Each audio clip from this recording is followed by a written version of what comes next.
इस वक्त मुख्यमंत्री योगी आदित्यनाथ हिमाचल के कांगड़ा में एक जनसभा कर रहे हैं, आपको वहीं ले चलते हैं। हार करके भारत दुनिया की 5वीं अर्थव्यवस्था बना। यह है भारत, नया भारत। आज नया भारत दुश्मन को अपनी तरफ टेढ़ी निगाहों से देखने के लिए मौका नहीं देता। आज आपने देखा होगा कश्मीर में हम लगातार चिल्लाते थे। 1952 में जनसंघ की स्थापना के बाद से लगातार ये नारा चलता था, एक देश में 2 प्रधान 2 निशान और 2 विधान नहीं चलेंगे, नहीं चलेंगे। ये नारा लगता था। यहां पर पूर्व मंत्री से एच.एस. राणा जी हैं, ये सब जानते होंगे। पहले भारतीय जनसंघ के समय में भारतीय जनता पार्टी के कार्यकर्ता इस नारे को लगाते थे।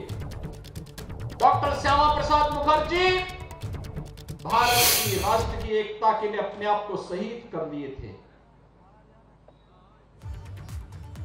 कांग्रेस ने कश्मीर में धारा 370 दी, लेकिन जब मोदी जी के नेतृत्व में भारतीय जनता पार्टी की सरकार बनी, प्रधानमंत्री मोदी जी ने कश्मीर में धारा 370 को सदैव के लिए समाप्त कर दिया है। कश्मीर से धारा 370 समाप्त। कश्मीर में धारा 370 के समाप्त होने के साथ ही आतंकवाद के अंतिम ताबूत में भी कील ठोकने का कार्य कर दिया गया कि अब आगे से भारत के अंदर आतंकवाद के लिए कोई जगह नहीं होगी। और अगर किसी दुश्मन ने भारत की सीमा में घुसने का प्रयास किया या भारत के खिलाफ कोई षड्यंत्र किया, तो सर्जिकल स्ट्राइक के लिए हिमाचल प्रदेश के वीर योद्धा जवान तैयार हैं। दुश्मन की धरती में घुस करके वहीं जाके मारेंगे। भाइयों बहनों, ये नया भारत है। एक तरफ वैश्विक स्तर पर भारत का सम्मान में भी वृद्धि करना, भारत की सीमाओं को सुदृढ़ करना, भारत के अंदर भारत के प्रत्येक नागरिक के लिए शासन की योजनाओं का लाभ देना, भारत की आस्था का सम्मान करना, भारत के विरासत को आजादी के अमृत महोत्सव वर्ष में उन राष्ट्र नायकों का स्मरण करना, उनके स्मारक बनाना,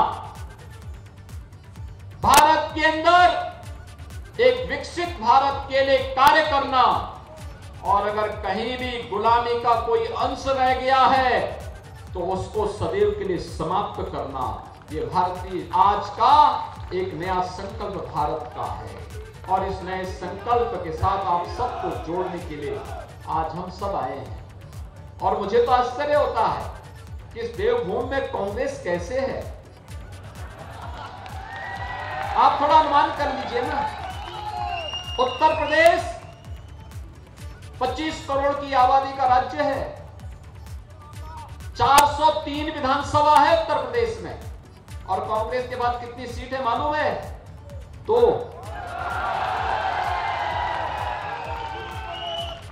किसी व्यक्ति के राम नाम सत्य है कि अंतिम यात्रा में भी 4 लोग लगते हैं, और यहां तो कोई ढोने वाला भी नहीं है।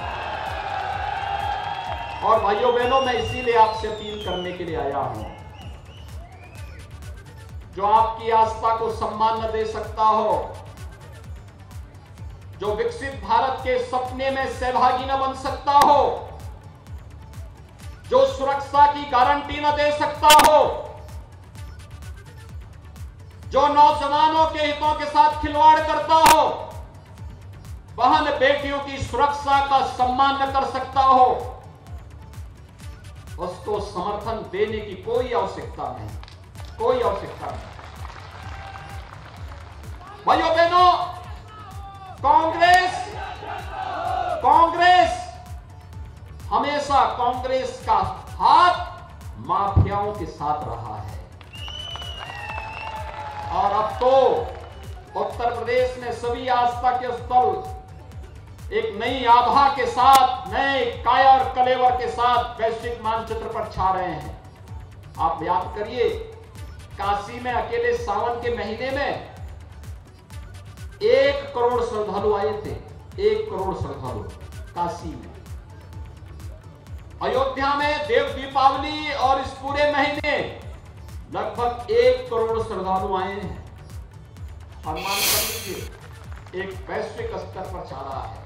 एक तरफ आस्था का सम्मान, इंफ्रास्ट्रक्चर का विकास, और दूसरी तरफ माफियाओं के खिलाफ अभियान उत्तर प्रदेश का आप सब जान रहे होंगे कैसे हम लोग चलाते हैं। बेरोक टोक चलता है वहां तो, धड़धड़ा करके चलता है भाइयों बहनों।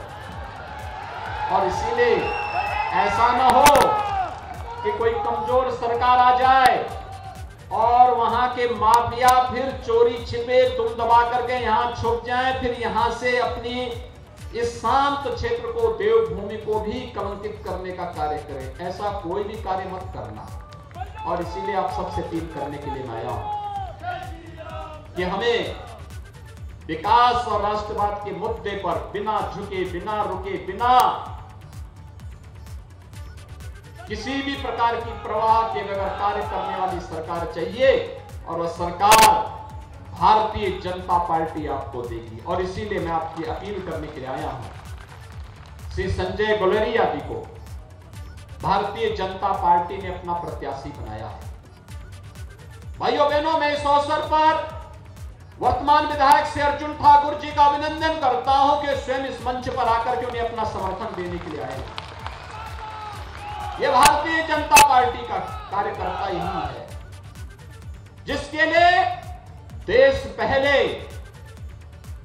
देश के बाद पार्टी फिर महत्व रखती है, और पार्टी के बाद तब फिर स्वयं का स्वार्थ। पार्टी ने कहा कि यहां पे संजय गुलेरिया चुनाव लड़ेंगे, स्वयं अर्जुन ठाकुर ने अपनी सहमति दी, आज मंच पर यहां पर आए हैं। मैं उनका अभिनंदन करता हूं और आप सबसे अपील करता हूं कि भाइयों बहनों, 12 नवंबर को चुनाव होंगे और 12 नवंबर के चुनाव में आप सभी लोगों से अपील करूंगा, स्वयं संजय गुलेरिया बनकर के हमें भारी बहुमत से चुनाव जिता करके भेजना है यहां से भारतीय जनता पार्टी के चुनाव चिन्ह कमल की फूल पर। और भाइयों बहनों, हिमाचल प्रदेश की जिम्मेदारी इसलिए भी है, एक और प्रधानमंत्री मोदी जी का यशस्वी नेतृत्व है, प्रदेश में ठाकुर जयराम जी का यशस्वी लोकप्रिय नेतृत्व है, तो दूसरी ओर संगठन के मुखिया भी तो हमारे राष्ट्रीय अध्यक्ष माननीय श्री जेपी नड्डा जी और देश की सरकार के युवा मंत्री श्री अनुराग सिंह ठाकुर जी भी इसी हिमाचल की माटी के सपूत हैं। इसलिए आपकी जिम्मेदारी और ज्यादा बढ़ गई है। सभी लोग सहमत हैं ना?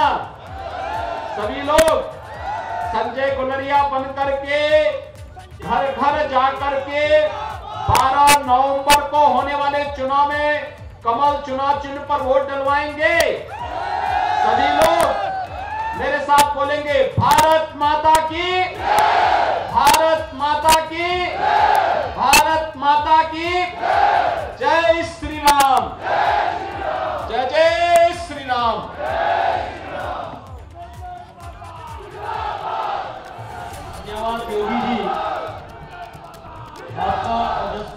कांग्रेस पर तीखे प्रहार किए मुख्यमंत्री योगी आदित्यनाथ ने और अभी अभी अपना भाषण समाप्त किया है अपनी चुनावी सभा में। और बड़ी बातें जो मुख्यमंत्री ने कही वो हमने आपकी स्क्रीन पर रखी हैं इस जनसभा में। विकसित भारत के निर्माण के संकल्प को मुख्यमंत्री ने दोहराया, बताया कि कैसे उनका दल यानी कि भारतीय जनता पार्टी इसके लिए संकल्पित है, भारतीय जनता पार्टी का कार्यकर्ता इसके लिए संकल्पित है। और लगे हाथों उन्होंने कांग्रेस पर ताबड़तोड़ हमले बोले।